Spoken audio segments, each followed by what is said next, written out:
Hi friends, అందరూ ఎలా ఉన్నారు? Welcome to Shivaseshu blogs. ఈరోజు ఎంతో టేస్టీ అయిన చిక్కుడుకాయ టమాటా కర్రీ రెసిపీ ఎలా ప్రిపేర్ చేసుకోవాలో చూసేద్దాం. మరి ముందుగా మీ సపోర్ట్ నాకు ఇవ్వండి ఫ్రెండ్స్. శివశేషు బ్లాగ్ని సబ్స్క్రైబ్ చేయండి. మరిన్ని వీడియోతో మీ ముందుకు వస్తాను. ఓకేనా? ఎలా ప్రిపేర్ చేసుకోవాలో చూసేద్దామా రండి. మరి ముందుగా చిక్కుడుకాయలు ఎలా బాగు చేసుకొని వాష్ చేసుకొని ఇలా పక్కన పెట్టుకోవాలండి. ఒక 3 టమాటాలు తీసుకున్నాను నేను. తర్వాత ఒక 2 ఆనియన్స్ ఇలా తీసుకొని కట్ చేసుకున్నాను. తర్వాత స్టవ్ ఆన్ చేసుకొని బాండీ హీట్ అయిన తర్వాత ఆయిల్ వేసుకోవాలి. కొంచెం చిక్కుడుకాయ టమాటా అంటే కొంచెం ఆయిల్ ఎక్కువగానే పడుతుంది ఫ్రెండ్స్. ఆయిల్ అయితే వేసుకున్న తర్వాత మనం ఆయిల్ హీట్ అయిన తర్వాత ఇలాగా ఉల్లిపాయలు బాగా వేయించుకోవాలి. వేయించుకున్నప్పుడు సాల్ట్ అయితే నేను వేయను కదా, కల్లుప్పు అయితే వేస్తాను ఫ్రెండ్స్. మీరు సాల్ట్ అలవాటు అయితే సాల్ట్ వేసుకోండి. ఇలాగా మూత పెట్టేసి ఒక 5 మినిట్స్ ఉల్లిపాయలు అన్నది మనం మగ్గనిద్దాము. ఓకేనా? సిమ్లోనే మగ్గనిచ్చేద్దాము. ఎందుకంటే ఉల్లిపాయలు బాగా మగ్గిన తర్వాత మాత్రమే ఇవి మనం చిక్కుడుకాయలు అవి వేసుకోవాలి. ఉల్లిపాయలు బాగా వేయించుకుంటేనే కూర అన్నది టేస్ట్గా ఉంటుంది ఫ్రెండ్స్. చూడండి, ఇలాగా వేసేసుకోవాలి. చిక్కుడుకాయలు బాగా మనం వాష్ చేసుకొని ఇలా ఫ్రెష్గా ఉన్న చిక్కుడుకాయలు చాలా బాగుంటాయి కదా ఫ్రెండ్స్. తినడానికి కూడా చాలా టేస్ట్గా ఉంటుంది ఈ కర్రీ. చూడండి, ఇలాగా మనం ఫ్రై చేసేసుకొని ఉల్లిపాయలు బాగా వేగుతున్నప్పుడు చిక్కుడుకాయలు కూడా వేసేసుకొని ఇలాగ మూత పెట్టేసుకొని మీడియం ఫ్లేమ్లో ఒక 5 మినిట్స్ మగ్గనిద్దాము. మగ్గనిచ్చిన తర్వాత చూస్తే చక్కగా చిక్కుడుకాయలు కూడా చక్కగా మగ్గిపోయినాయి కదా. మగ్గనిచ్చిన తర్వాత ఒకసారి మూత తీసి ఒకసారి వేయించుకుందాము. చూడండి, టమాటాలు కూడా వేసాను నేను. టమాటాలు కూడా వేసేసుకొని చిక్కుడుకాయలన్నీ చక్కగా మగ్గిపోతాయి. టమాటాలు కూడా వేసేసుకున్న తర్వాత ఇలాగ బాగా కలుపుకోవాలి. కలుపుకున్న తర్వాత హై ఫ్లేమ్లోని స్టవ్ అన్నది పెట్టుకుందాము. హై ఫ్లేమ్లోని బాగా చిక్కుడుకాయలు టమాటాలు బాగా మగ్గిపోయినాయి కదా. చూడండి, ఇలాగా బాగా మగ్గాలన్నమాట. చిక్కుడుకాయలు ఎంత బాగా వేయించుకుంటే అంత టేస్ట్ ఉంటుంది. టమాటాలు కూడా బాగా వేగాలి ఆయిల్లో అన్నది. ఉల్లిపాయలు చూడండి బాగా వేగిపోయినాయి కదా.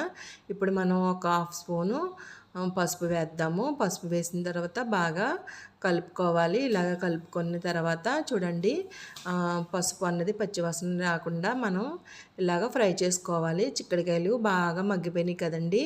మనం చక్కగా ఆనియన్స్లోనే మగ్గనిచ్చుకుంటే ఈ కర్రీ అన్నది మరీ ఎంత టేస్ట్గా ఉంటుందండి. మరి చాలా చాలా టేస్ట్గా ఉంటుంది.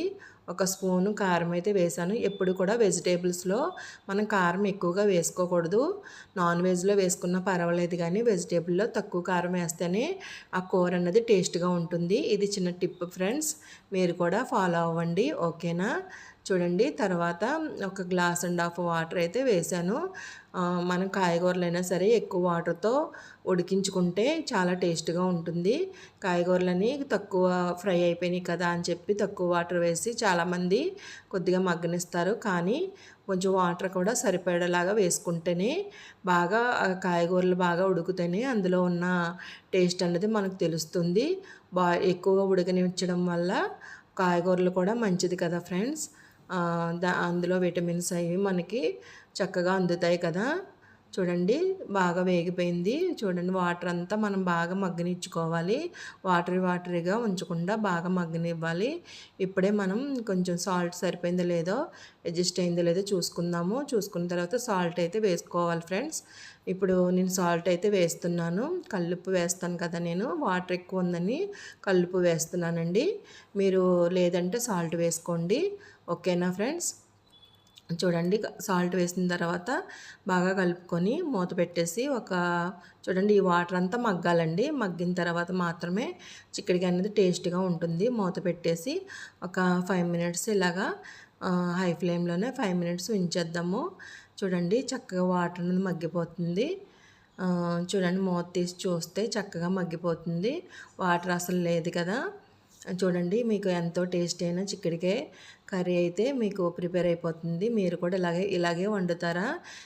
చిక్కుడుకాయ అంటే మీరు ఇలాగే ఈ స్టైల్‌లోనే చేస్తారా ఫ్రెండ్స్? నాకు కామెంట్ పెట్టండి. ఓకేనా? చూడండి వాటర్ మనం గ్లాస్ అండ్ హాఫ్ వాటర్ వేసాము. అసలు ఎక్కడ కూడా వాటర్ అనేది లేదు. వాటర్‌గా అస్సలు ఉంచవద్దు ఫ్రెండ్స్. ఎప్పుడు కూడాని చిక్కుడుకాయ అంటే అసలు వాటర్ లేకుండా చక్కగా ఒక్క చుక్క నీరు కూడా లేకుండా ఇలా మగ్గనిస్తే కర్రీ అన్నది బాగుంటుంది. రైస్‌లోకి కొంచెం వాటరీగా ఉంటేనే బాగుంటుంది అనుకుంటారు. కానీ వాటర్ అసలు లేకుండా ఇలాగ హై ఫ్లేమ్‌లో 2 మినిట్స్ బాగా ఫ్రై చేసేసుకోవాలి. వాటర్ కూడా మొత్తం ఆయిల్ కూడా సపరేట్ అయ్యేలాగా ఫ్రై చేసేసుకోవాలి. అప్పుడైతేనే ఈ కర్రీ బాగా టేస్ట్‌గా ఉంటుంది ఫ్రెండ్స్. మీరు శివశేషి వ్లాగ్‌ని సబ్స్క్రైబ్ చేసుకోవడం అస్సలు మర్చిపోవద్దు. మీ చిన్న సపోర్టే నాకు చాలా ముఖ్యం కదా ఫ్రెండ్స్. నాకు 100 సబ్స్క్రైబర్స్ వచ్చినట్లయితే మంచి రెసిపీతో మీ ముందుకు వస్తాను ఫ్రెండ్స్. చూడండి బాగా వాటర్ అనేది మగ్గిపోయింది కదా. సపోర్ట్ చేయండి ఫ్రెండ్స్, లైక్ చేయండి, సబ్స్క్రైబ్ చేయడం అస్సలు మర్చిపోవద్దు. ఓకేనా ఫ్రెండ్స్? శివశేషి వ్లాగ్స్ని మీరు సపోర్ట్ చేయండి. చాలామంది ఈ వీడియోస్ని అయితే చూస్తున్నారు కానీ సబ్స్క్రైబ్ చేయట్లేదు.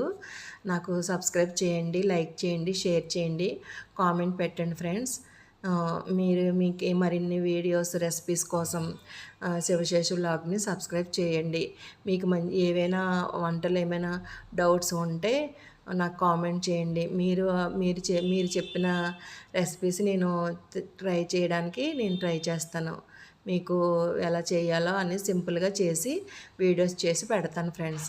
దాని ద్వారా మీరు కూడా నేర్చుకుంటారు కదా. వంటలు రాని వాళ్ళు కూడా వీడియో చూసుకొని నేర్చుకుంటారు కదా. ఓకేనా ఫ్రెండ్స్? చూడండి శివశేషి వ్లాగ్ని సపోర్ట్ చేయండి. ఓకేనా ఫ్రెండ్స్? సబ్స్క్రైబ్ చేయడం అస్సలు మర్చిపోవద్దు. చూడండి ఇలాగ హై ఫ్లేమ్లోని బాగా ఇలా ఫ్రై చేసుకున్నాం కదా.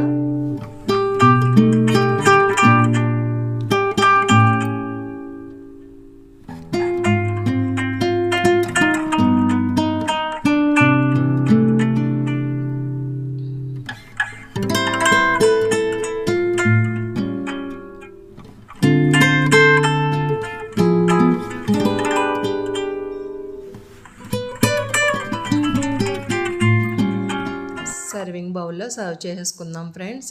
ఈ కర్రీ రైస్తో కానీ రోటీతో కానీ చాలా టేస్ట్గా ఉంటుంది ఫ్రెండ్స్. ఆయిల్ ఎక్కడ కూడా మనకి వాటర్ అన్నది లేదు కదా. కానీ ఈ కర్రీ మాత్రం రైస్లోకి చాలా అంటే చాలా ఫేవరెట్ అయిపోతుంది ఫ్రెండ్స్.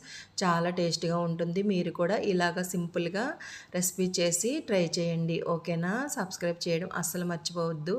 శివశేషి వ్లాగ్ని సపోర్ట్ చేయండి, లైక్ చేయండి, షేర్ చేయండి, సబ్స్క్రైబ్ చేసేయడం అస్సలు మర్చిపోవద్దు. ఉంటాను ఫ్రెండ్స్. బాయ్.